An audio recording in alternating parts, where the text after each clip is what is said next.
이 시간에는 우리 고린도 후서를 공부하겠습니다. 우리 하나님 말씀 보기 전에 먼저 기도하시겠습니다. 은혜로우신 아버지, 우리 아버지 되시고 우리를 늘 모든 문제와 억울한 데서 구원해 주시는 하나님께서 우리 아버지시니 참으로 감사합니다. 고린도 전서에서는 우리가 모든 문제의 해결책 되시는 예수 그리스도에 대해서 공부했습니다. 고린도 후서에서는 예수님께서 우리의 증인이시고 우리의 증거가 되시고 우리의 정체를 밝히는 분이 되신다는 것을 공부하겠습니다. 성령께서 함께 하시고 하늘의 지혜와 빛을 비추어 주시옵소서. 우리 구주 예수님의 이름으로 간절히 빕니다. 아멘. 성도 여러분, 벌써 고린도 후서를 공부할 때가 되었습니다. 이제 신약 성경 27권을 이렇게 차례차례 공부를 하기 때문에 나중에 여러분께서 이 27권의 모든 설교들을 한데 모아서 필요하실 때 참고하시면 성경 연구에 큰 도움이 되실 것입니다. 먼저 하나님 말씀 고린도 후서 1장 1절 2절 보시겠습니다. 하나님의 뜻으로 말미암아 그리스도 예수의 사도된 바울과 형제 디모데는 고린도에 있는 하나님의 교회와 온 아가야에 있는 모든 성도에게 하나님 우리 아버지와 주 예수 그리스도로부터 은혜와 평강이 있기를 원하노라. 고린도 전서에서 배운 바와 같이 바울은 에베소에서 3년 동안 머물 때 제3차 전도여행 중에 여기서 고린도 교회에 문제가 있다는 말을 글로의 집사람 편에 듣고 여기서 고린도 전서를 써서 디모데 편에 보냈습니다. 다시 디도를 보냈습니다. 그런데도 소식이 없었어요. 아마 문제를 해결하기 어려운 일들이 많았을 것입니다.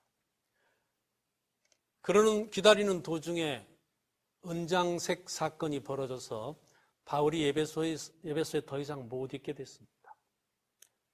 만일 디모데나 디도가 고린도 전서를 가지고 가서 그 문제가 잘 해결되었다는 소식을 가지고 에베소로 왔더라면 바울은 여기서 에베소에서 고린도로 직행했을 것입니다. 다시 디모데와 디도를 데리고. 그런데 둘 다 오지 않기 때문에 할 수 없이 바울은 직접 가지 못하고 북쪽으로 올라가서 드로아에서 다시 마케도니아로 갔습니다. 마음이 편치 못하여 갔다 그렇게 되어 있습니다. 그리고 마게도니아에서 디도를 기다리고 있었습니다. 그때 디도가 드디어 마케도니아로 와서 바울을 만났습니다. 그런데 디도는 좋은 소식과 나쁜 소식 두 개를 다 가지고 왔어요. 좋은 소식은 뭔가 하면 바울이 보낸 고린도 전서를 읽고 모든 교인들이, 많은 교인들이 다 회개하고 그 문제들 대부분이 다 해결이 되었습니다. 그게 좋은 소식이에요. 바울이 얼마나 기뻐했을까요? 그런데 나쁜 소식은 뭔가 하면 그 문제 때문에 문제를 일으킨 사람들이 바울이 도대체 누구길래 우리가 바울의 말에 이렇게 순종해야 되느냐? 그렇게 바울이 무슨 사도냐?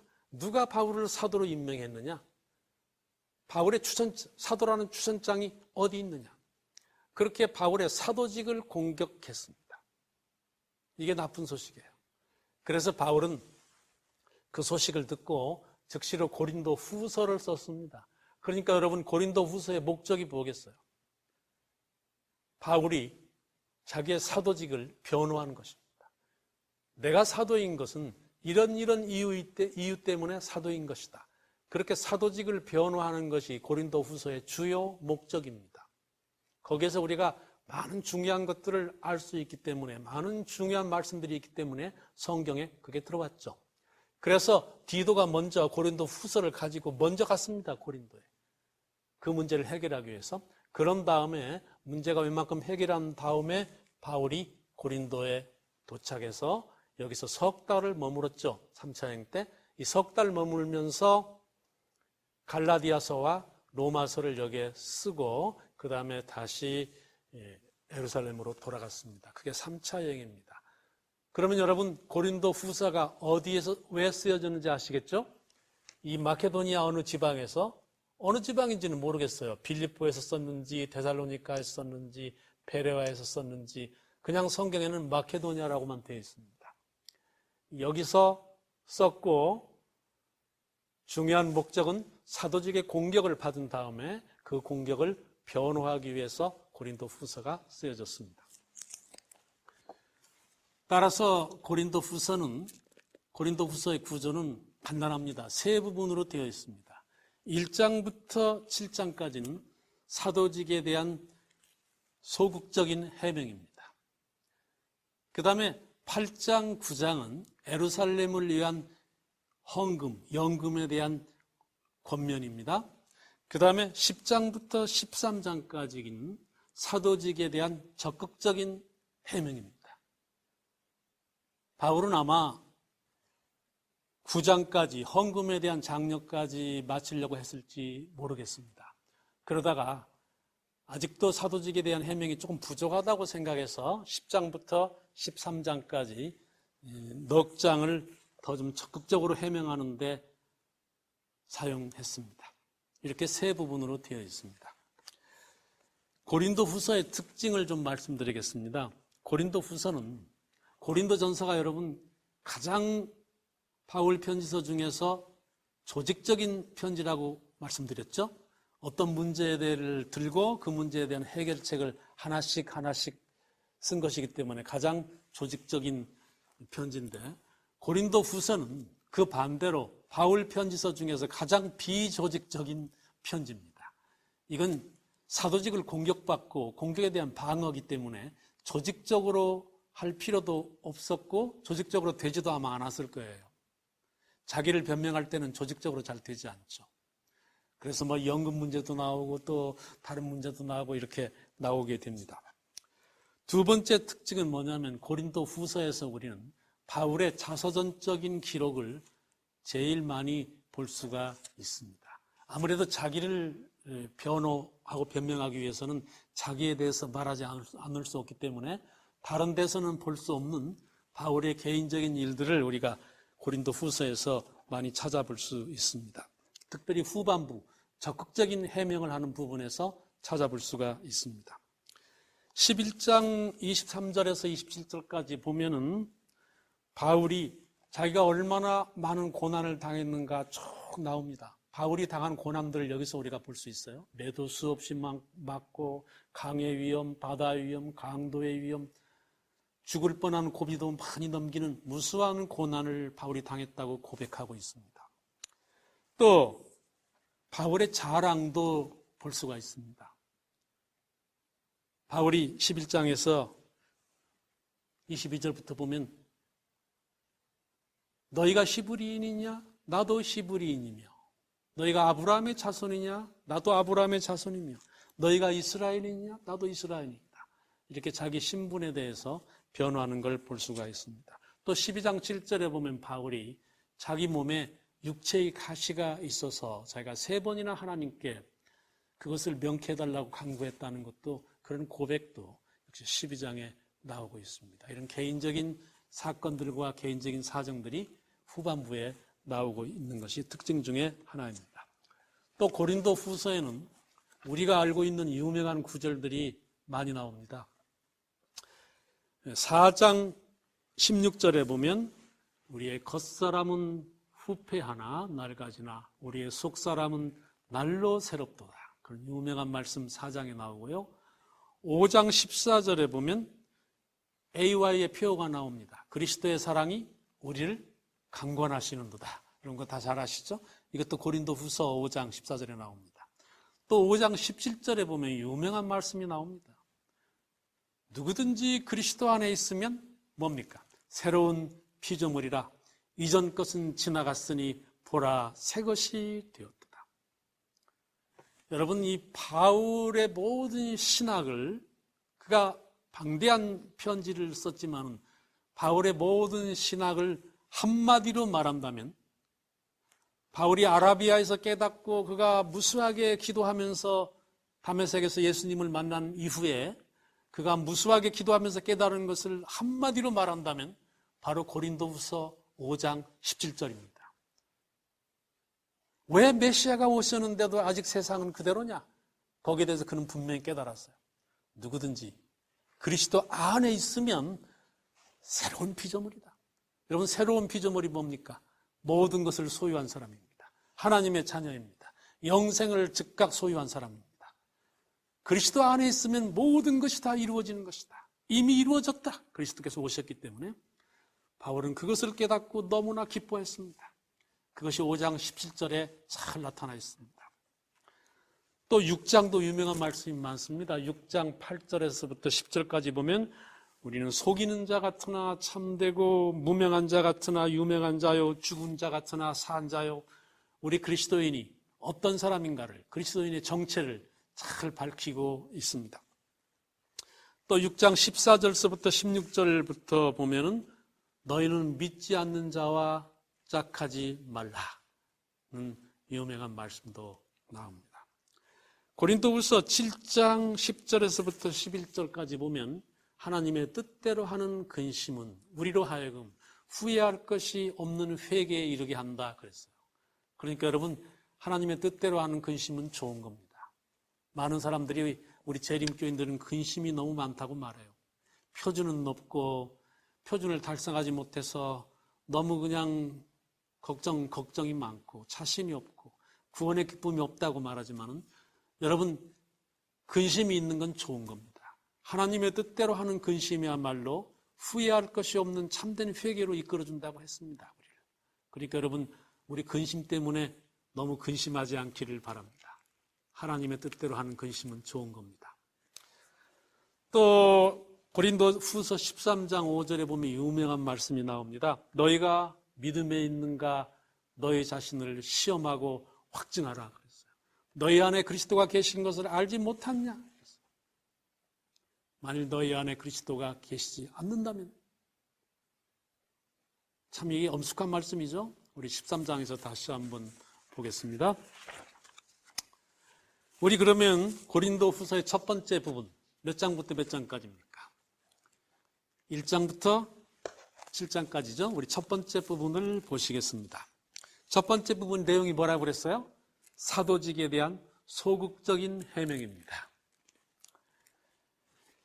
먼저 1장, 2장에서 바울은 공격받은 것에 대해서 해명을 하는데요. 아마 공격하는 사람들이 만일 사도라고 하면서 만일 사도라면 왜 약속을 안 지키느냐? 왜 예배소에서 고린도로 직행하지 않고 마케도니아를 빙빙 돌아서 우리를 그렇게 애를 태웠느냐? 바울이 약속을 지키지 않았다. 그러니까 사도라고 볼 수 없다. 아마 그랬는가 봐요. 거기에 대해서 바울은 약속을 지키지 못한 것에 대해서 변명을 하고 있습니다. 17절에 보면 이렇게 계획할 때, 이렇게 계획이라는 것은 바로 못 가고 마케도니아를 건너서 가는 것들이죠. 이렇게 계획할 때 어찌 경솔히 하였으리요? 혹 계획하기를 육체를 따라 계획하여 예예하면서 아니라 하는 일이 내게 있었겠느냐? 다시 말하면 내가 이렇게 한 것은 분명한 이유가 있다. 그것은 내 마음대로 경솔하게 그렇게 결정하는 것이 아니다. 거기에는 확실한 이유가 있어서 마케도니아로 먼저 갔다가 그 다음에 너에게로 간 것이다. 그렇게 변명을 하고 있습니다. 3장을 보면 추천서 문제에 대해서 해명을 하고 있어요. 아마 바울의 사도직을 공격한 사람이 바울이 사도라는 증거가 어디 있느냐? 도대체 누구의 추천을 받았느냐? 예루살렘 사도들의 추천을 받았느냐? 그런 거 보지도 못했다. 아마 그랬을 겁니다. 그래서 바울은 3장에서 글씨로 쓰여진 추천서가 그게 진짜 추천서가 아니다. 글씨라는 것은 영원한 것이 아니다. 어떤 추천서가 진짜냐면 영적으로 마음속에 쓰여진 추천서가 진짜 추천서인데 우리가 사도라는 추천서는 바로 너희들이다. 너희 중에서 모든 과거의 삶을 청산하고 새로운 피조물이 된 사람들, 새로운 사람, 그게 바로 그리스도의 증거고 우리가 사도라는 추천서가 아니면 무엇이냐? 너희는 그리스도의 편지다. 그렇게 3장에서 이 추천서 문제를 해명을 하고 있습니다. 4장은 이 수많은 공격과 비판을 받으면서도 바울이 실망하지 않는 이유에 대해서 4장에서 몇 가지를 말하고 있습니다. 그렇게 많은 억울한 일을 당하고 공격을 받고 고난을 당하면서 우리가 실망하지 않는 이유는 4장 5절에 보면 우리가 전파하는 것이 우리 자신이 아니라 우리는 그리스도를 전파하기 때문에 비난을 받아도 실망하지 않는다. 그렇게 말하고 있습니다. 4장 16절에 보면 유명한 말씀, 그러므로 우리가 낙심하지 아니하노니 우리 겉사람은 낡아지지만 우리 속사람은 날로 새로워진다. 그리스도 안에서 그렇게 말하고, 그러니까 우리는 실망하지 않는다. 날로 새로워지니까. 참 좋은 말씀이죠. 여러분, 새롭다는 말은 우리말에는 하나밖에 없지만 헬라어에는 두 가지가 있습니다. 하나는 네오스라는 말이고 하나는 카이노스라는 말이에요. 네오스는 시간이 지나면 그 새로움이 점점 사라지는 것이 네오스의 새로움입니다. 이 네오스라는 말에서 영어의 뉴스가 나왔어요. 그런데 카이노스라는 새로움은 시간이 지나면 지날수록, 세월이 지나면 흐르면 흐를수록 점점 더 신선해지고 점점 더 새로워지는 것이 카이노스의 새로움입니다. 여러분, 우리가 그런 새로움을 가져야 되겠죠? 그렇다면 여기 우리 속사람은 날로 새롭도다 해서 이 새롭도는 네오스를 썼겠습니까? 카이노스를 썼겠습니까? 물론 카이노스를 썼죠. 우리가 세월이 지나면서 우리 겉사람은 늙어가고 낡아지고 새로워지지만 그리스도인들은, 우리 속사람은 날로 새로워지고 날로 젊어지고 날로 신선해지는 것이 바로 그리스도인의 새로움입니다. 그래서 우리는 낭망하지 않는다. 바울은 여기서 그렇게 말하고 있습니다. 또 14장 18절에 보면 우리는 잠깐 보이는 것, 그런 것을 사모하는 것이 아니라 영원한 것을 사모하기 때문에 우리는 실망하지 않는다. 다시 말하면 우리 그리스도가 우리에게 계시기 때문에 우리는 실망하지 않는다. 그것입니다. 우리가 그리스도를 전하기 때문에, 그리스도가 우리에게 주시는 것은 그렇게 영원한 것이기 때문에, 그리스도 안에서 우리 속사람은 날로 새롭기 때문에 우리는 어떤 비난과 공격과 비판에도 실망하지 않는다. 그렇다면 그렇게 우리를 굳건하게 해주시는 그리스도는 어떤 분이시냐? 5장에서 그걸 설명하고 있어요. 5장 14절, 그리스도의 사랑이 우리를 늘 강권하신다. 그래서 우리가 참고 견딜 수 있다. 또 5장 17절에 보면 누구든지 그리스도 안에 있으면 새로운 피조물이다. 이전 것은 지나갔으니 보라, 새 것이 되었다. 그리스도는 우리에게 이런 분이시다. 이렇게 예수 그리스도를 4장과 5장에서 계속 높이고, 이런 주님 때문에 우리가 어떤 고난을 당해도 결코 실망하지 않는 것임을 확실하게 또 자랑스럽게 그렇게 말하고 있습니다. 6장과 7장은 고린도전서를 써보내는 목적에 대해서 바울이 설명하고 있습니다. 8장부터는 고린도 후서의 두 번째 부분입니다. 두 번째 부분이 뭐죠, 여러분? 예루살렘을 위한 헌금을 장려한 그런 부분입니다.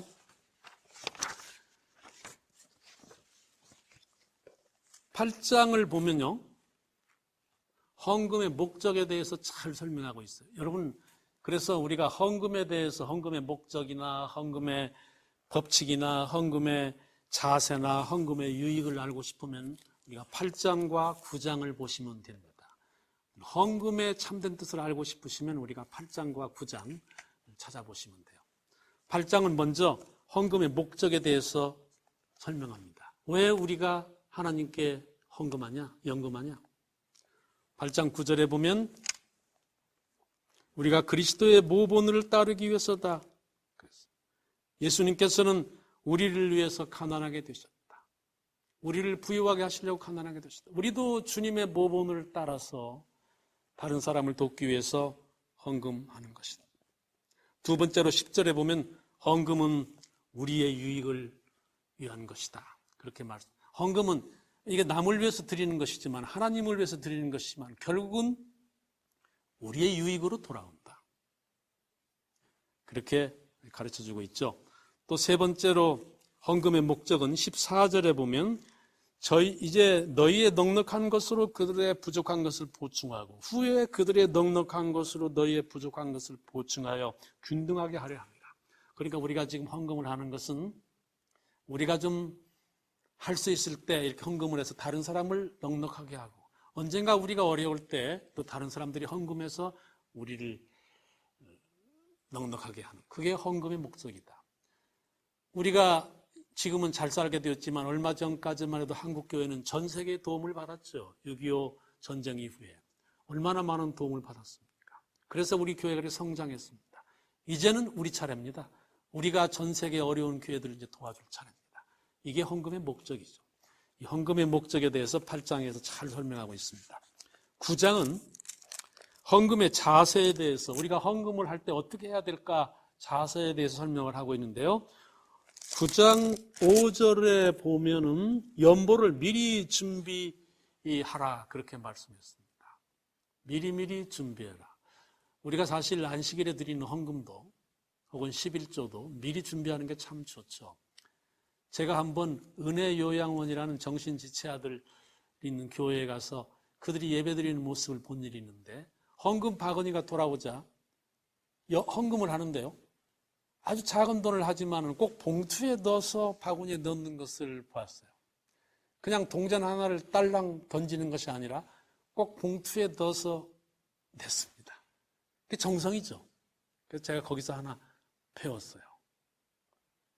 미리 준비해야 한다. 그래서 우리가 연금, 안식일 낼 연금, 그때 지갑에서, 그때 바구니가 앞에 오면 지갑에서 꺼내서 내는 것이 아니라 미리 안식일 헌금은 새돈으로 은행에서 바꾸기도 하고 준비도 하고 해서 정성스럽게 드리는 것이 필요하죠. 또 9장 7절에 보면은 각각 자기의 능력대로 하라 그랬습니다. 그러니까 하나님께서는 너무 지나친 것도 요구하지 않으십니다. 우리의 그냥 모든 것을 다 바치는 것도 요구하지 않으셔요. 자기의 최선껏 그 순간에 자기가 할 수 있는 것 하나님께 드리는 것을 하나님께서 기뻐하시죠. 남는 푼돈을 바치는 것 원치 않으시지만은 너무 지나쳐서 문제를 일으키는 것도 하나님께서는 원치 않으실 겁니다.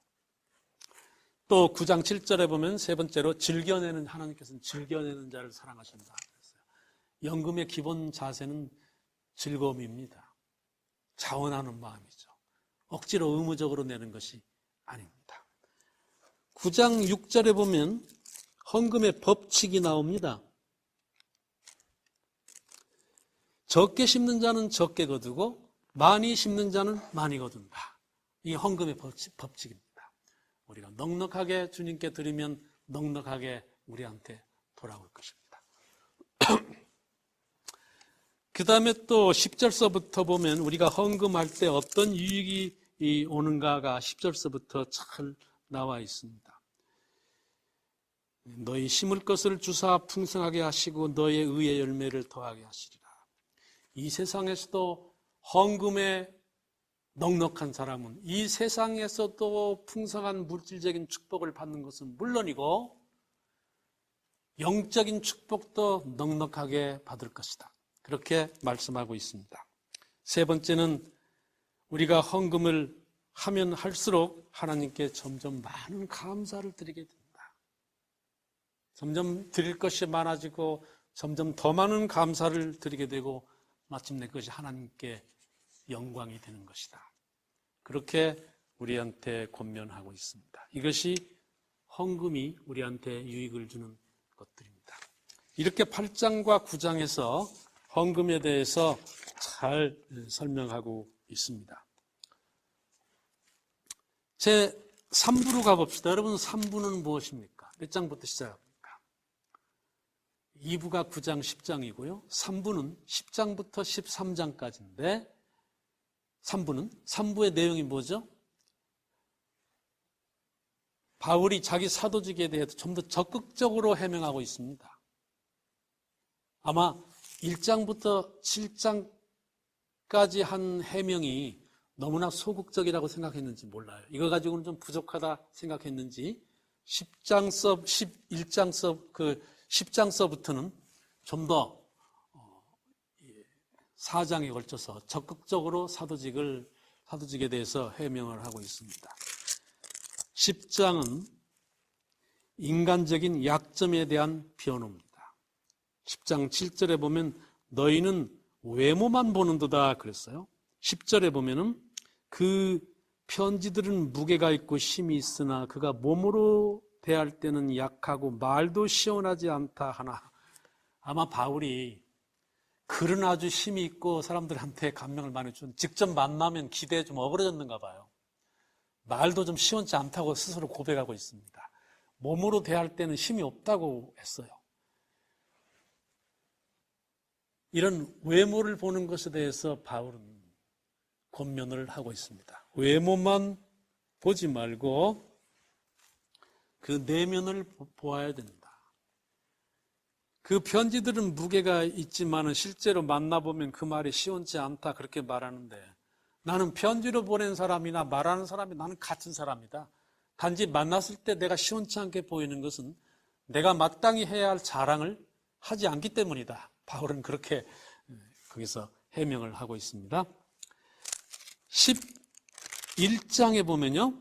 11장에 보면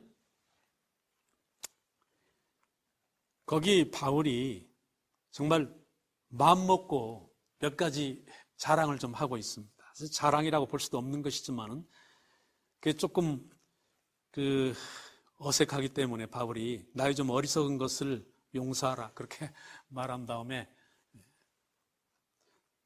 어떤 사람이 이제 바울을 공격하면서 부족한 것이 많다 아마 그랬는지 몰라요.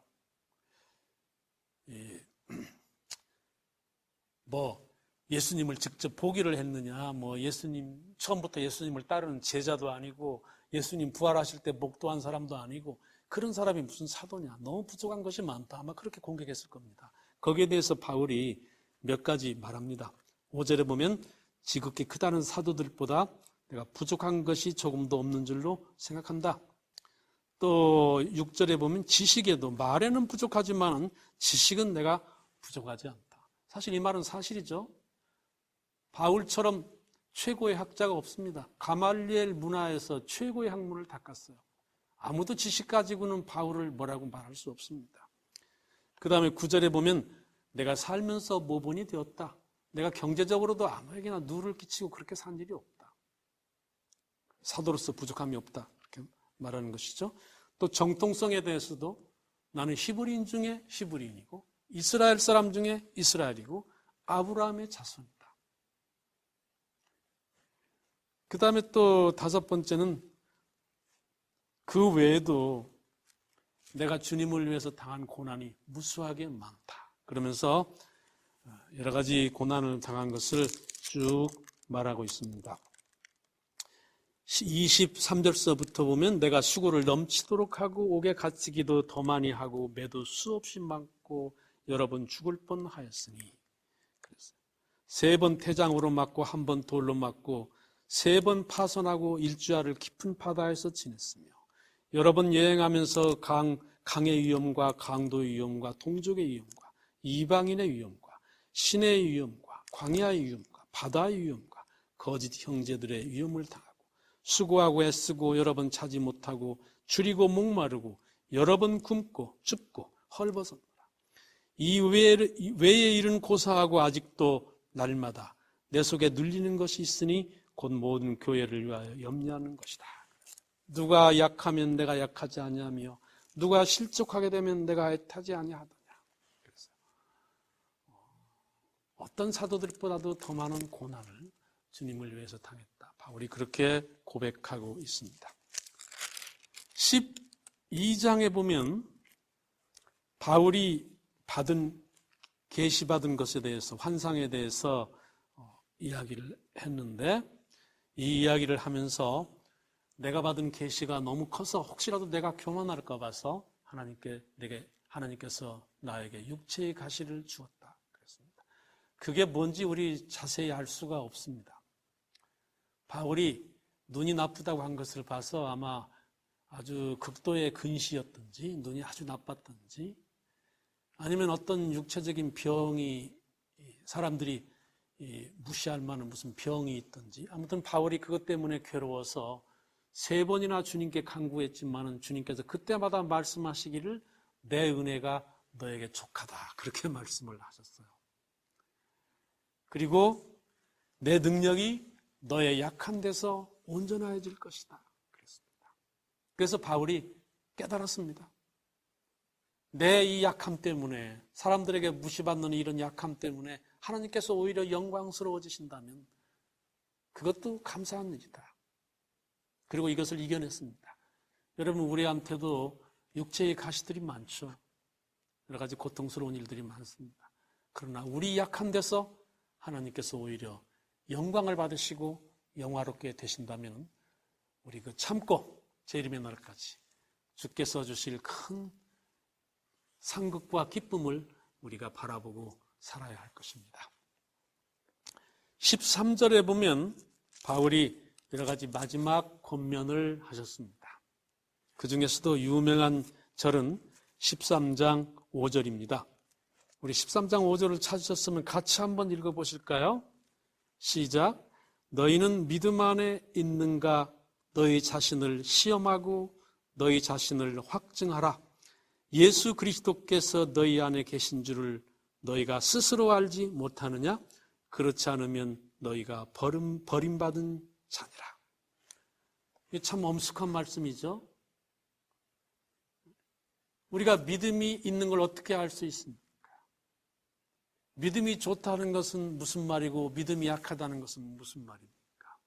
그걸 누가 판단해 줍니까? 이 고린도 후서 13장 5절 말씀은 내가 스스로 알 수 있다, 그렇게 말해주고 있습니다. 여러분, 믿음이라는 것이 무엇입니까? 우리 그리스도교의 중요한 것들은 다 관계입니다. 믿음도 그리스도와의 관계, 하나님과의 관계고,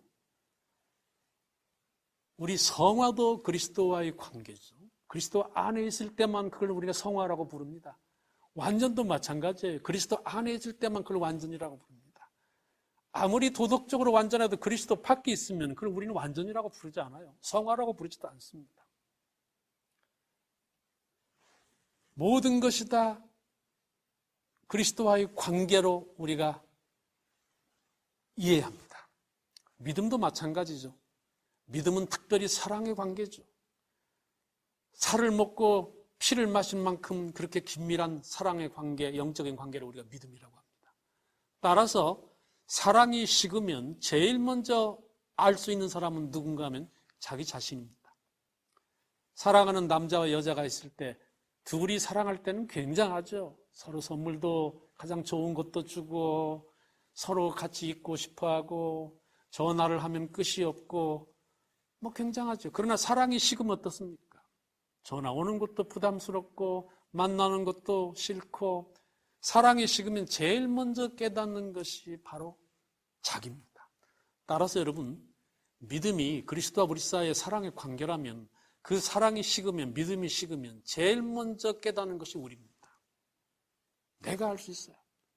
그래서 내 자신을 시험하라고 하신 말씀이 바로 그겁니다. 너 믿음에 있는가? 네 자신을 시험. 네가 제일 잘 알지 않느냐? 사랑이 식은 거 네가 제일 잘 알지 않느냐? 그리스도가 네 마음에 계시냐? 네가 제일 잘 안다. 그거예요. 그리스도가 너에게 계시지 않는다면 너는 버리는 자다. 믿음에 있지 않는 것이다. 참 엄숙한 말씀이죠. 두려운 말씀입니다. 그래서 사랑하는 여러분, 오늘 밤 우리는 내 자신을 한번 시험해 봐야 되겠습니다. 내가 정말 나를 위해서 목숨을 바치신 그분과 사랑의 관계 속에 맺어져 있는가? 그 믿음의 길 안에 내가 지금 들어있는가? 때로는 넘어지기도 하고 때로는 잘못하기도 하지만은, 그러나 끊임없이 기도하고 사모하면서 그 믿음의 길 속에, 그 관계 속에 우리가 들어있는가? 그 우리가 제일 잘 압니다. 하나님의 말씀을 보는 것이 나한테 정말 기쁨이 되는가? 기도하려 무릎 꿇을 때 그 시간이 정말 나에게 아름다운 시간인가? 우리가 제일 잘 압니다.